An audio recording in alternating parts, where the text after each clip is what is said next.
Good morning, everyone.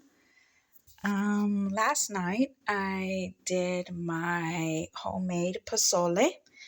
Um, it is a very, very fast recipe because I work full time and I don't have a lot of time to stand around the stove and cook. So I'm just going to do a quick run through with you all on my pozole. So what I do is I buy a pork roast and I cook it all day. And then what I do is after it's done cooking all day, then I add my hominy. Now you can do yellow hominy or white hominy. Usually I do white, but this time I wanted to do something different and do a yellow hominy.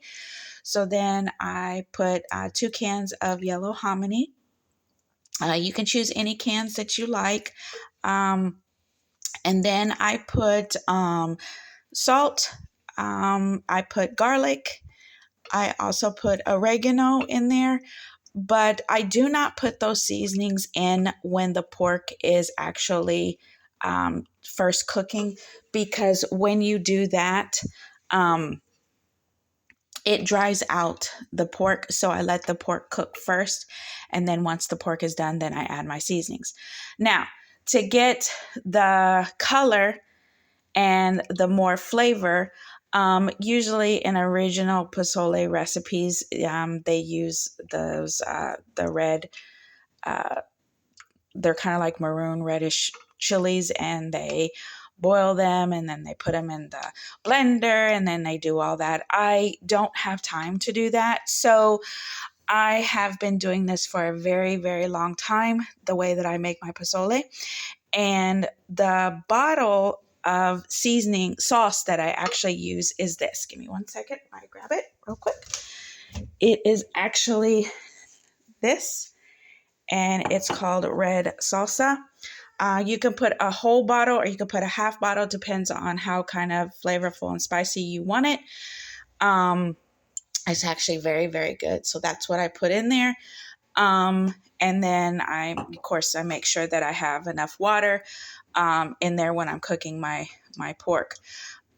So once I added the hominy, after I let my pork cook all day, about 8 o'clock, I put my hominy in there, 8 o'clock p.m., and then I let it cook all night long, because hominy does take a while for it to soften up. So now when I woke up this morning, of course, my house smells so wonderful with the pozole, cooking all night long. So this is what it turned out to be. And then, so how I serve it up is you put it in a bowl and then you cut up some onions and some cilantro, and you have some lime and tostadas with sour cream or Mexican crema. And then that's how we eat it. So I will be eating this later.